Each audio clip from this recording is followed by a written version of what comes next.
반갑습니다. 덕명입니다.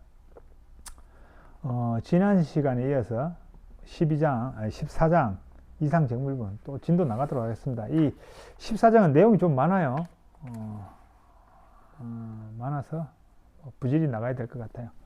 자, 지난 시간에 이어서 이번 시간에 이제 세존시 실상자 즉 시비상 시고 열애설명 실상 이 부분이네요.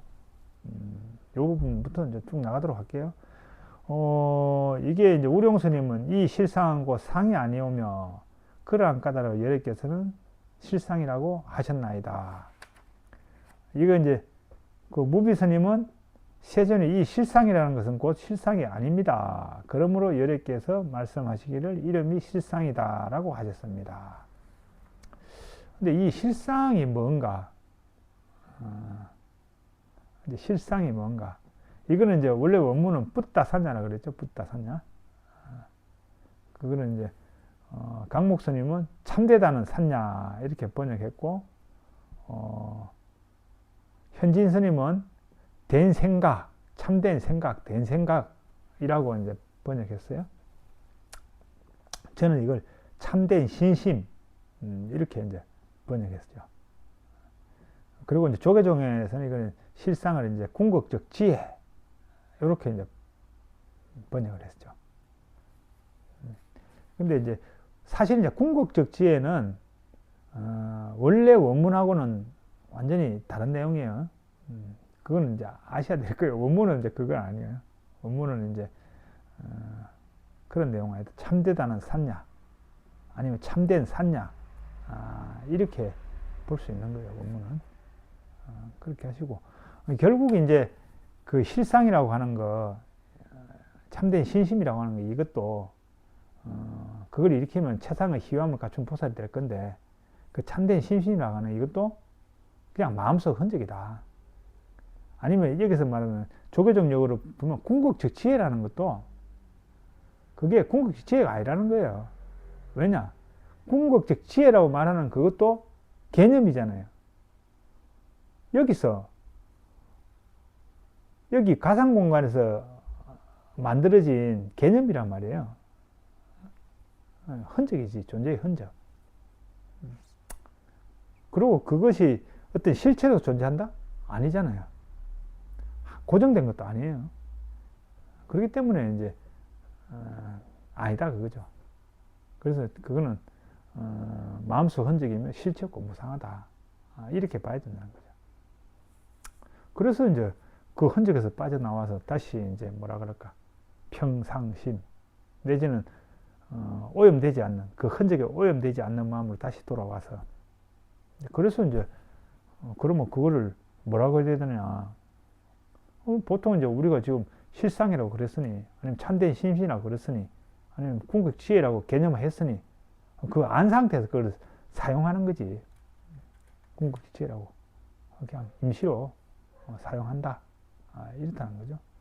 그 이야기예요. 자, 그리고 이제 그 다음 문장, 이 문장도 이게 조금 이 문장도 좀 달라요. 원문하고 볼까요? 세존시여, 저는 이제 이 경전을 얻어 듣고 믿고 받아지니는 것이 그다지 어렵지 않사오나, 만약 앞으로 다가올 후 500세 뒤에 중생들이 이 경전을 얻어 듣고 믿고 받아지닌다면 이 사람이야말로 가장 희귀한 사람이 될 것입니다. 왜냐하면 이 사람은 아상도 없고 인상도 없고 중생도 없고 수사상도 없기 때문입니다. 무슨 까닭인가? 아상이 곧 상이 아니요 인상 중생 수사상도 곧 상이 아니기 때문입니다. 왜냐하면 일체의 모든 상을 떠난 것을 이름하여 모든 부처님이라고 하기 때문입니다. 여기까지인데요.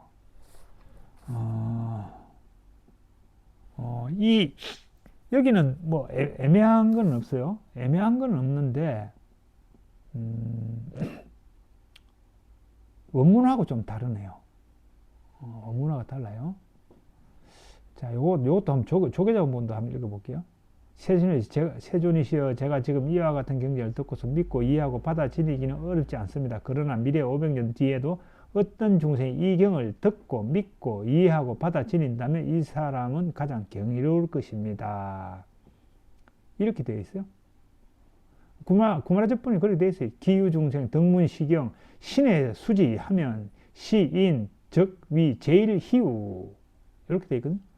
요거 그대로 직역하면 이거예요. 이 경전을 믿고 듣고 믿고 이해하고 받아들인다면 이 사람은 가장 경이로울 것입니다. 희유할 것입니다. 이거예요. 그런데 원문은 어떻게 되냐? 이 부분이 미래 500년, 미래세 후 500세에 정법이 쇠퇴할 시기가 되었을 때 강목스님 본인이에요. 이 법문을 완전히 갖추고 마음에 간직하고 독송하고 이해하고 남들에게 자세히 설명해 준다면 그들은 최고의 경이로움을 갖춘 자들이 될 것입니다. 이렇게 되어 있어요. 여기서 보면 다른 거는 뭐냐면 믿고 지니고 이해하고 받아들인다면인데 여기서는 이제 받아들여서 독송하고 이해하고 남들에게 자세히 설명해 준다면 그들은 최고의 경이로움을 갖춘 자들이 될 것입니다. 위타인설, 한문으로 하면 위타. 다른 사람에 의해서 이제 이것을 설명해 주는, 요거는 쏙 빠졌죠.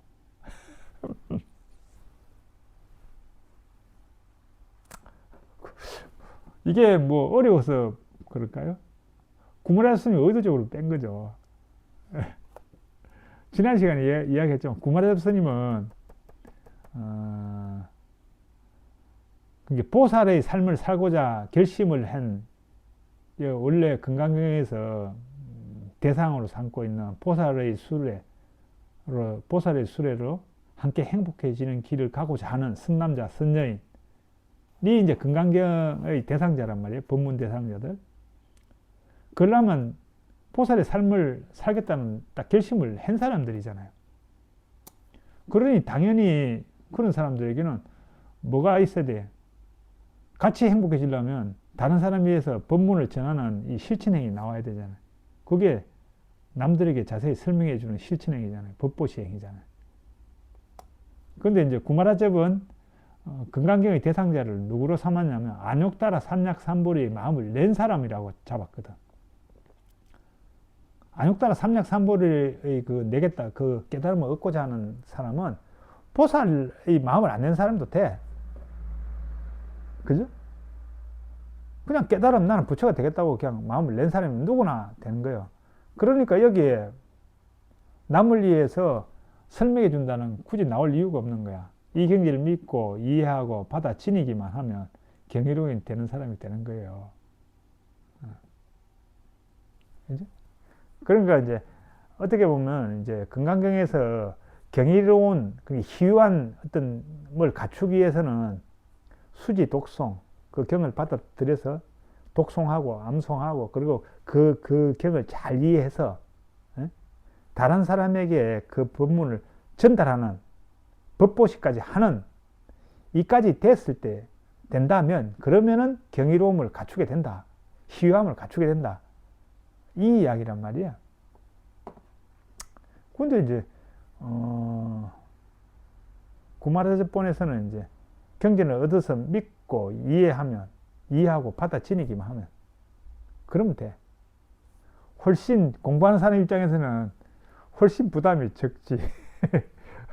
구마라접 한역본을 읽으면 거기는 굳이 남들을 위해서 설명 안 해도 돼.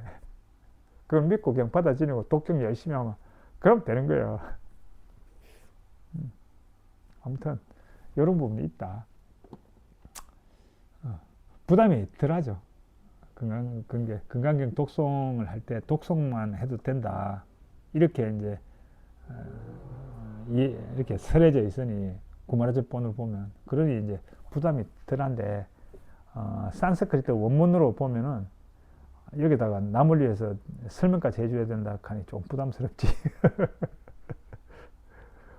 그 현장 스님은 어땠냐? 현장 스님은 똑같이 그 산스크리트 원문하고 똑같이 했어요. 이 부분은 현장 스님이 굉장히 좀 자세하게 다루고 있어요. 이 부분을 볼까요? 이와 같은 심오한 법문에 대해 깨달고서 믿고 이해하여 받아 지니고 독송하여 궁극적인 것까지 통달하며, 잘 이해한다 이 뜻이죠.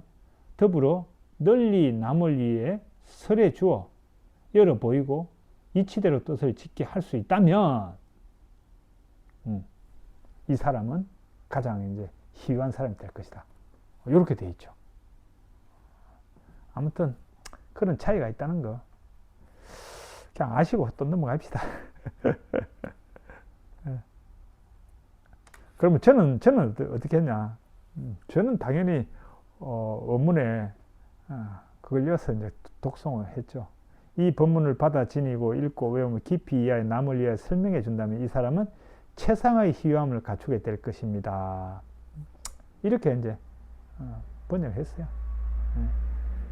그리고 이제 그 다음 문장이 하이고 왜냐하면, 이게 이제 수지 독송하고 위탄이설 다른 사람에게 이렇게 쫙 해주면은 진짜 희유함을 갖추게 된다. 그 희유함을. 왜냐하면 그 이유가 뭐냐? 그거거든. 이유가 뭐냐? 이유가 뭐냐 하면 이 사람에게는 사상이 없어. 아상인상 중생 수사상. 이 사상이 없기 때문에 희유하다는 거예요. 또 왜 희유하냐? 또 그 밑에 나오는 게 또 하이고가 나오죠. 하이고가 두 개가 나와요. 첫 번째 하이고 무슨 까닭? 왜냐하면 아상이상 중생 수자상이 없기 때문이다. 또 왜냐하면 이 일체상 즉 명 재불, 이렇게 일체 모든 상들을 여인 사람을 부처님이라고 부른다. 이거죠. 이름한다. 그러니까 이 내용이 뭐냐 하면 결국 이 법문을 듣고 두 가지 유형의 법문을 듣고 통찰 텅빔과 유념작선의 법문을 듣고 그것을 실천한 거죠. 읽고 외우고 깊이 이해 남을 위해서 설명까지 해줬으니, 그러니까 읽고 외우면 깊이 이해한다는 건 뭐예요? 이건 통찰 텅빔이 된 거지. 통찰 텅빔이 된 거예요. 남을 위해 설명해 주는 건 뭐예요? 유념작선이잖아요. 이렇게 해주면 이 사람은 이제 최상의 희용을 갖추게 된다는 건데, 그러면 깊이 이해하고 남을 위해서 설명해 주면 그게 아상이상 중생상 수자상이 없어진다는 거죠. 그래서 희유하다는 거죠. 부처님과 같이. 부처님도 그런 분이니까 그렇게 하면 부처님과 똑같이 동등한 어떤 그 수준까지 가니 희유하다는 거예요. 부처님이 희유하듯이 이렇게 수행하고 실천하는 사람은 부처님 같이 희유하다. 이런 의미죠. 이 부분이. 그래서 저는 처음에 저는 이걸 해석할 때 왜냐하면 이 순서가 좀 바뀌어야 되지 않을까 이런 생각을 했었어요. 그러니까 문맥상 왜냐하면 아상이상 수사상이 없기 때문에 그렇다.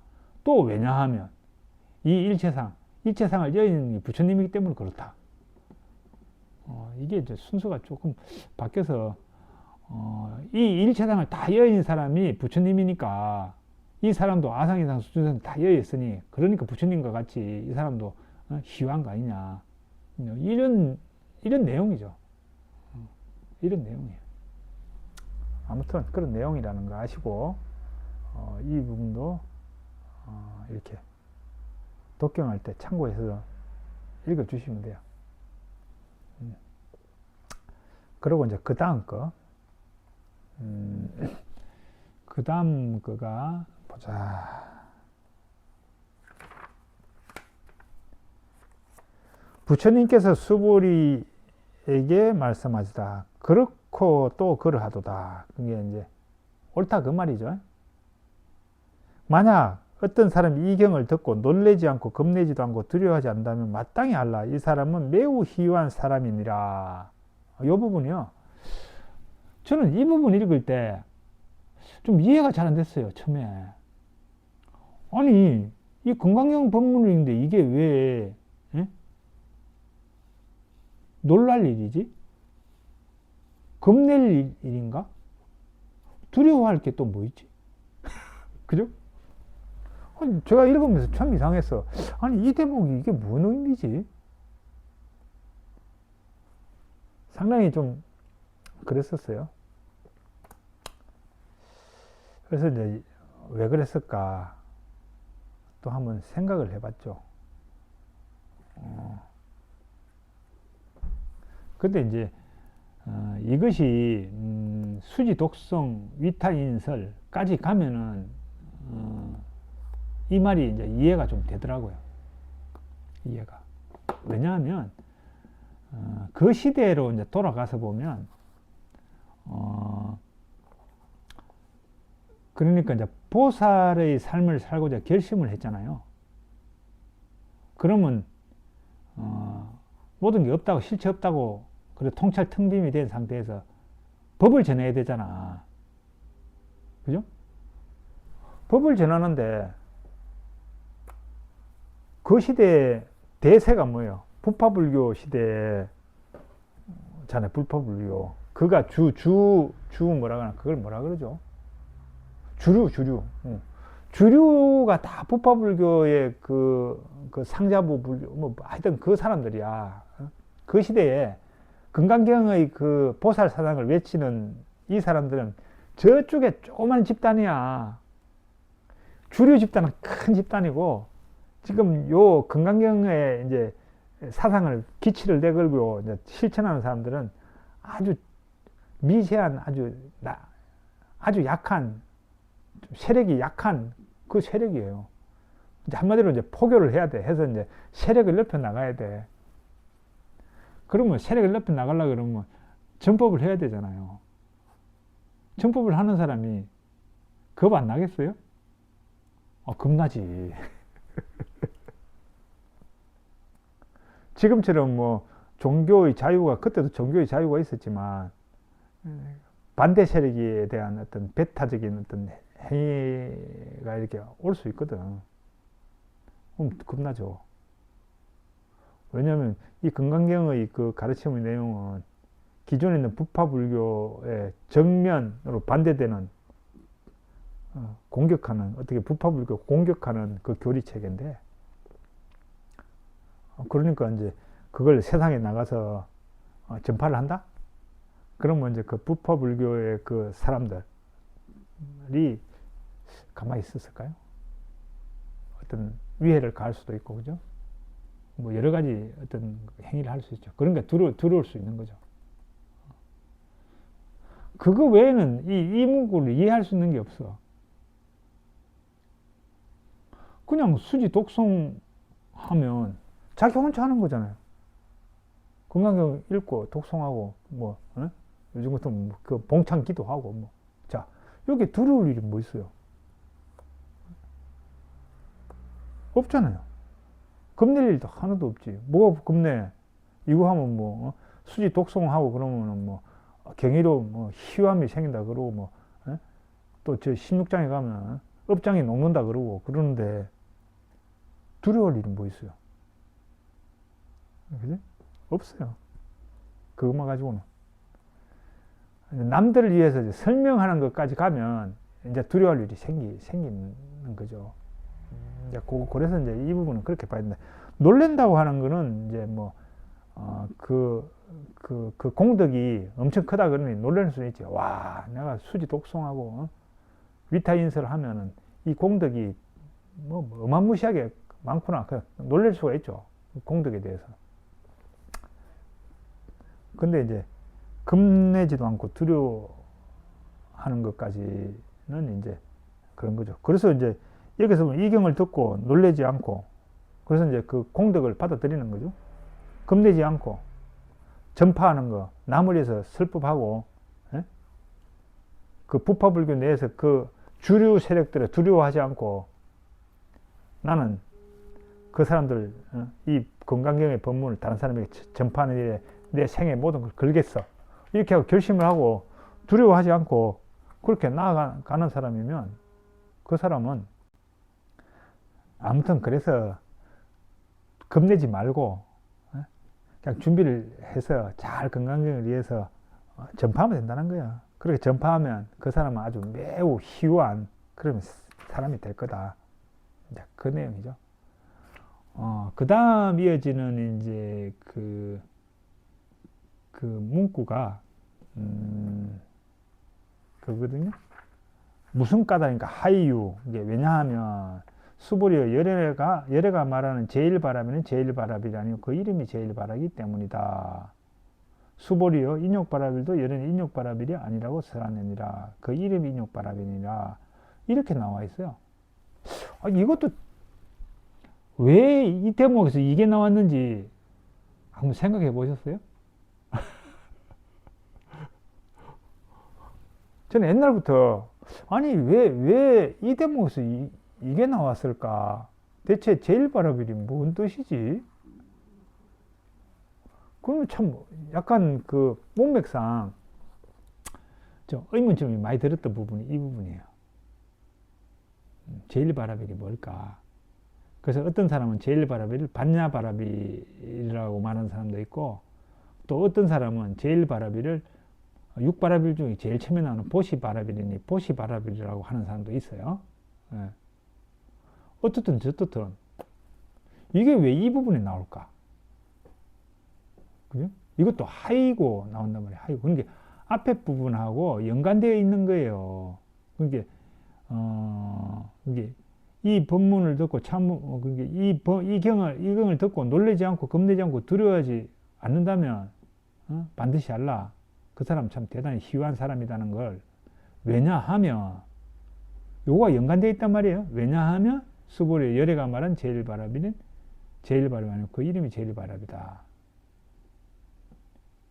그러니까 이제 이 제일바라빌이 하고 겁내지 않고 두려워하지 않고 그래서 이제 위타인사를 하는 그거하고 어떤 연관성이 있는 거예요.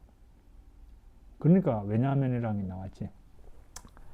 그래서 저는 나름대로 또 사유를 했지. 그러면 제일바라빌이 뭔가? 제일바라빌이 뭔가? 이렇게 이제 사유를 좀 해봤는데, 저는 이제 이 제일바라빌을 금강경에서 이야기하고 있는 두 가지의 그 형태의 법문, 두 가지의 법문. 그게 반야바라빌이죠. 통찰 텅빔해서 마음의 자유를 얻는 지혜를 얻고 마음의 자유를 얻는 이 법문. 그 다음에 그 상태에서 유념작선, 원을 세워서 그 원을 실천해가는 그거. 그 두 가지의 그거를 실천해 가는 거. 지혜와 자비행을 실천해 가는 이 두 가지가 합친 이거. 이걸 이제 13장에서 이제 반야바라빌의 이름을 이제 그렇게 한다라고 하잖아요. 이거예요, 이거. 이 두 가지가, 최고의 바라빌이다. 이 이야기죠. 저는 그렇게 본 거예요. 그러면 이제 이 최고의 바라빌을 실천하는 게 뭐예요? 앞에 있는 그 최고의 경이로움을 가지는 거죠. 놀라지 않고 두려워하지 않고 뭐 하는 거예요? 두려워하지 않다면 그 사람이 할 거는 이거잖아요. 두 가지를 실천하는 사람이잖아요. 그게 이 두 가지를 실천하는 것은 그게 최고의 바라빌, 반야바라빌이잖아요. 이제 그렇게 본 거죠. 그 연관성 속에서. 그래서 이제 이거를 그 현진 스님이 이제 뭐 이렇게 쭉 해놨는데, 이거는 너무 어렵겠다. 넘어가기로 하고. 그래서 이제 저는 이것을 이제 어떻게 한글로 바꿨냐 하면은,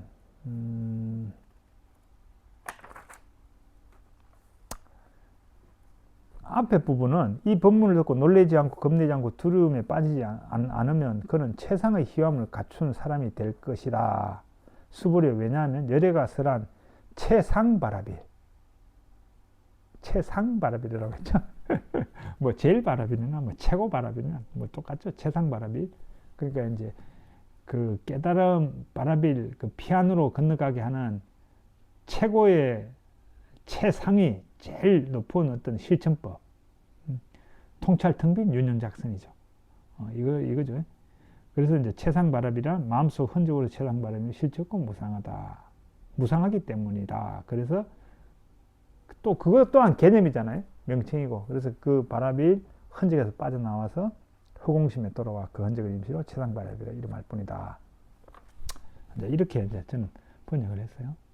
아무튼 그래서 이제 그 최상바라비라는 것도 훌륭한 실천, 그 바라빌로 인도하는 훌륭한 실천의 그 행위지만 그것 또한 이제 그게 이거야라고 이제 고정된 뭘로 탁 집착하고 한정시키면 그건 또 산야로 빠지는 거야. 그래서 이제 그걸 경계하기 때문에 또 딱 그 다음 아니다로 딱 치는 거죠. 그래서 이제 우리 마음 속에서 그거의 어떤 개념으로 만든 허상이다. 그걸 알고 그건 실체 없는 거고 무상한 거다. 분명히 알아라. 그렇지만 이제 우리가 사용하고 있는 이 세계 속에서는 그 명칭을 써야 되니까 최고바라비 이름할 뿐이다. 이러면서 이제 딱 거기서 벗어나고 하는 걸 이야기한 거죠. 그리고 나서 이제 또 인욕바라비이 나와요. 왜 또 그러면 인욕바라비 나올까요? 뜬금없이 뜬금없이 나와요. 뜬금없이. 그럼 저는 이걸 어떻게 이해했냐면 최상바라비는 결국 뭐냐면 남을 위해서 설법하는 원을 세워서 원을 실천해가는 통찰 텅빔의 상태에서 실천해가는 법보시의 행위잖아요. 그걸 통해서 이제 바라빌 피안으로 가는 그거를 이제 수행법이잖아요. 그건 어떻게 보면 굉장히 적극적인 어떤 삶의 형태잖아. 적극적인 삶의 형태. 그죠? 지금 금강경에서 굉장히 적극적인 삶의 형태를 지금 제시했거든. 자, 그런데 인욕바라빌의 삶은 뭐예요? 굉장히 수동적인 삶이에요. 그 가리왕이 자기 몸을 갈기갈기 찢어도 다 받아들이잖아요. 그죠? 이게 금강경에서 제시하는 이제 등산가 어떤 목표를 세우고 목표를 이루려고 하는 적극적인 삶을 제시했는데 또 그쪽으로 치우칠 위험성이 있으니 또 하나를 제시한 게 수동적인 삶. 갈기갈기 찢어서 그걸 다 감내하면서 다 받아들이는, 그죠? 수동적인 거. 그래서 인욕바라비 나왔지 않았을까.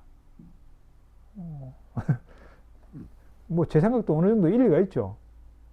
안 그러면 뜬금없이 인욕바라비 여기 왜 나와? 최상바라비 다음으로. 하여튼 저는 그렇게 받아들인 거예요. 그래서 이제 어떤 금강경에서 어떤 제시하는 어떤 삶의 형태는 균형 잡힌 거, 적극적인 삶과 수동적인 삶, 모든 괴로움을 다 감내하는, 다 받아들이는 그 수동, 모든 인연, 자기를 괴롭히는 인연이 오더라도 그것까지 다 받아들이는 인욕의 그 삶, 그것도 하나 제시하는 거고, 그것도 부처님의 삶의 형태고, 또 반대로 어떤 뜻을 세우고 목표를 세우고 원을 세워서 그것을 향해 나가는 적극적인 삶, 이게 하나의 또 부처님의 삶이라고, 보살의 삶이고 부처님의 삶이라고 제시한 거죠. 그래서 적극적인 거와 수동적인 거, 이게 또 수레의 한쪽 바퀴 두 바퀴가 되는 거죠. 똑같이 같이 가는, 균형 맞춰 가는 거, 이게 이제 부처님 금강경에 제시한 보살의 삶이다라고 하는 거, 그걸 제시한 것이 아닐까, 저는 이렇게 보는 거죠. 그러지 않고서는 이해가 잘 안 되는 부분이야. 왜 이 대목이, 여기서 이 대목이 나왔는데. 하여튼 저는 그렇게 이해했습니다. 그리고 그리고 나서 이제 이야기 되는 게, 또 그 인욕바라빌이라는 것도, 그것도 어떤 고정된 것이 아니야. 실체화 시킬 수 없어. 그렇게 실천하는, 작용하고, 그래서 결과가 일어나고, 그것이 이제 모든 걸 감내하면서 다 받아들이는 거, 고통을 감내하면서 다 받아들이는 게 이 인욕바라빌이지만, 인욕바라빌이라고 이름하지만, 그게 실체가 있는 건 아니야. 그 개념이라는 것도 우리의 이 가상 공간에서 인식하는 이 머릿속에서 그냥 만든 그냥 허상이라는 거. 이것도 또 분명히 또 탁 알고 넘어가는 거죠. 그래서 이제 인욕바라비 아니다. 그 이름이 인육바람이다.